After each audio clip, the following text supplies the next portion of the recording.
Здравствуйте, дорогие друзья! Я рада вас приветствовать на моем канале. Сегодня я выпекаю вот такой вкуснейший торт с красивейшим разрезом.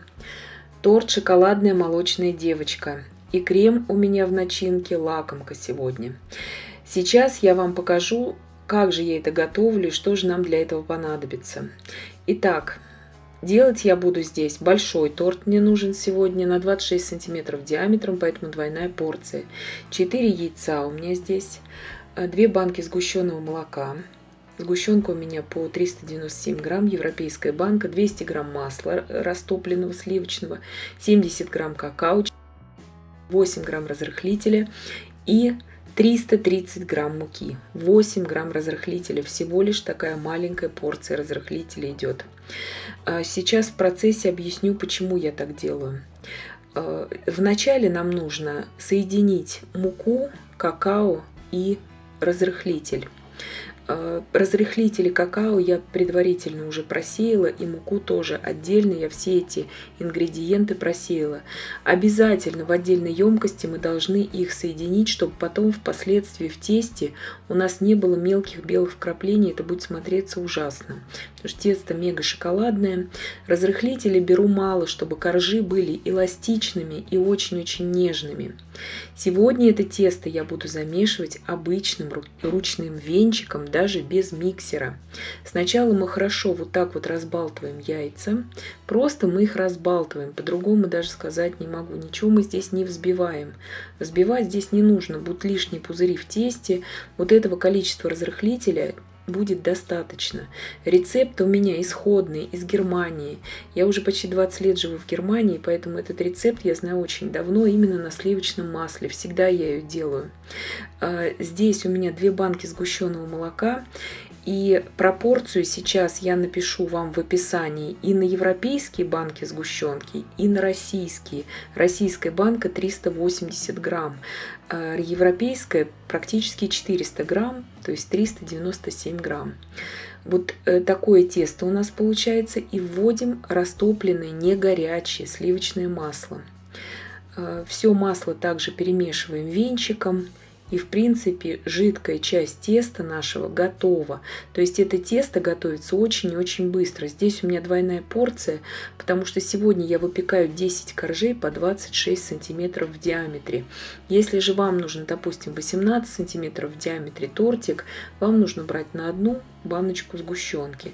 Может быть, поменьше коржей там будет, но тортик будет очень достойный. Если 16 сантиметров брать, то также будет 10 коржей у вас, может быть 11.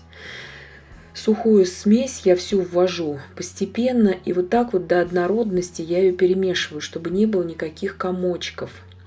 И вот такая вот глянцевая масса благодаря сливочному маслу у нас получается. Сейчас мы ее будем размазывать. У меня вот такая вот крышка, она у меня 26 сантиметров. И я по ней сейчас буду просто вырезать мои уже готовые выпеченные коржи. Пергаментная бумага у меня здесь, пекарская бумага, она силиконизированная. Очень хорошо отстают коржи благодаря тому, что они на сливочном масле пекутся. Необычайно ароматные получатся у нас коржи.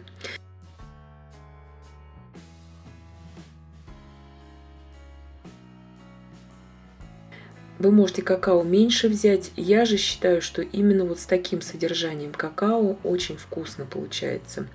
Размазываем вот так вот наше тесто по пергаменту. Не более 5 миллиметров должен быть здесь корж вот в сыром виде, может быть даже 4, а то и 3.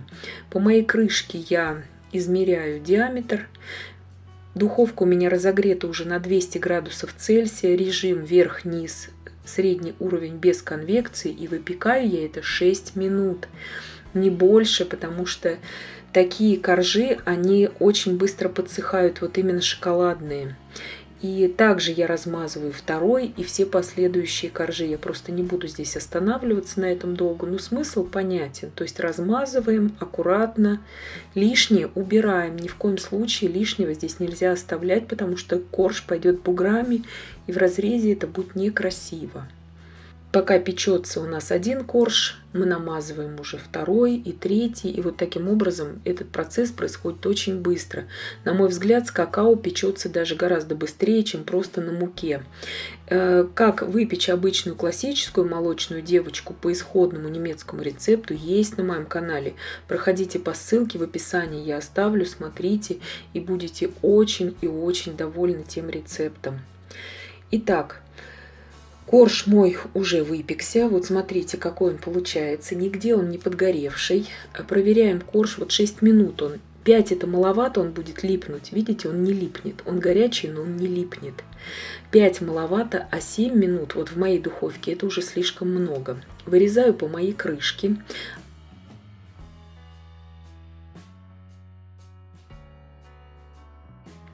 Обрезки незначительные, их можно, вообще с обрезками можно попить чай, их можно также заморозить для кейк-попсов, для картошки пирожного. Им всегда можно найти очень достойное применение, либо же просто ими посыпать потом домашний тортик. Делаем по этому же принципу все наши коржи.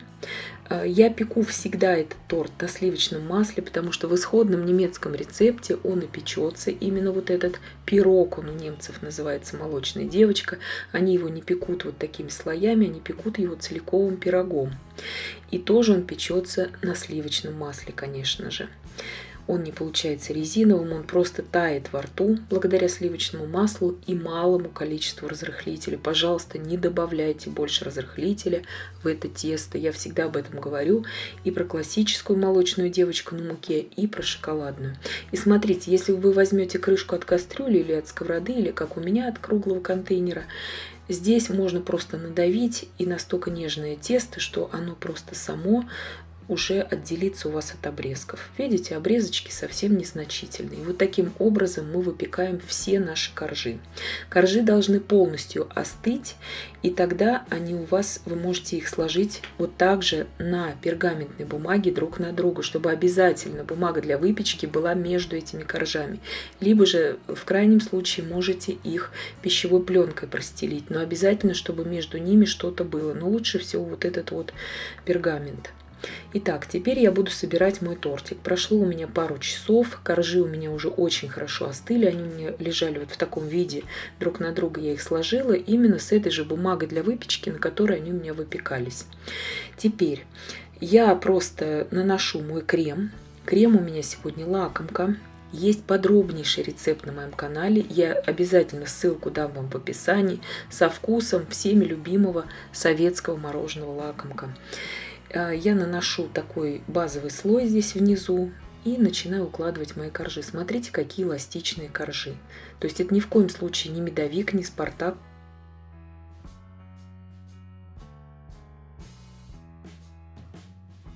Невозможно вот так вот сгибать те коржи медовые. Я имею в виду Спартак медовый, да, шоколадный. А здесь же наоборот, очень эластичный благодаря малому количеству разрыхлителя и хорошему количеству сливочного масла. Итак, корж за коржом, мы их все равно, вот они друг на друге лежали и подлипли немножко, потому что не до конца, видимо, они у меня остыли. Очень хорошо они отделяются от пергамента, эти коржики, и проблем с ними в принципе нет. Эти коржи также можно замораживать. И также их можно пару дней просто хранить в холодильнике, в пищевой пленке, ну и в морозилке до месяца. Тоже очень хорошо упакованными в пищевую пленку. Таким образом я собираю весь торт. Здесь крема у меня тоже двойная порция. Я все это напишу в описании к данному видео. Я укажу и на одну порцию, то есть на одну банку сгущенки, сколько коржей выйдет и сколько к нему потребуется крема. Вот к тому рецепту на одну банку. И также я укажу, естественно, на 2 банки сгущенки рецепт. Смотрите по своему тортику. Мне нужен был торт сегодня большой, поэтому я делаю сразу большой торт на 2 банки сгущенки и крема, ну где-то 5 миллиметров у меня между каждыми коржами. Здесь у меня 10 коржей, и тортик у меня получился 10 сантиметров в высоту, 26 сантиметров в диаметре и 10 в высоту. Итак, я укладываю мой уже последний корж. Смотрите, какие они эластичные, как они хорошо держат форму. И обязательно боковину торта мы сразу убираем лишний крем. Крем стабильнейший. Я убирать буду его в холодильник даже без кольца кондитерского. И сейчас я хочу просто украсить вот этот торт. Из насадки большая звездочка открытая. Я просто хочу вот такие вот завитки сделать. Я уже говорила в подробнейшем видео о креме лакомка именно, что этот крем превосходно держит форму, им можно украшать капкейки, пирожные и домашние вот такие торты.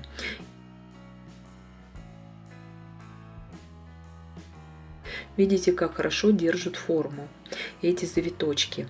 Я также украшаю их шоколадом, и в принципе торт мой уже готов. Сейчас я отправлю мой тортик на пару часов в холодильник для стабилизации. Ему требуется всего лишь пару часов, действительно, даже ночь ему не требуется, потому что коржи нежнейшие, и можно сразу уже, в принципе, и нарезать этот торт. И вот при вас я хочу его сейчас разрезать, и обратите внимание, сверху это у нас не шоколадная глазурь, это один из наших коржей, который мы выпекали, настолько он глянцевый и ровный получается, именно благодаря исходному немецкому рецепту на сливочном масле. Видите, и малому количеству в них разрыхлителей в этих коржах. Он идеально нарезается, он очень красивый в разрезе, этот торт. И просто невероятно вкусный. Для всех любителей шоколадных десертов. Посмотрите, какой он красивый в разрезе, какой стабильный у него разрез. Вы порадуете и на праздник, и для домашнего чаепития, и кто-то, если на заказ делает торты, это идеальный рецепт. И он очень хорошо транспортируется, очень хорошо держит форму этот торт. И замешивается всего лишь венчиком, даже без всякой кухонной техники. Я очень надеюсь, что видео было полезным и познавательным. Подписывайтесь на мой канал, ставьте лайки, пишите комментарии. Обязательно нажимайте на колокольчик, чтобы не пропускать выходы новых моих видео. Я всем желаю больших успехов и до встречи в новых видео.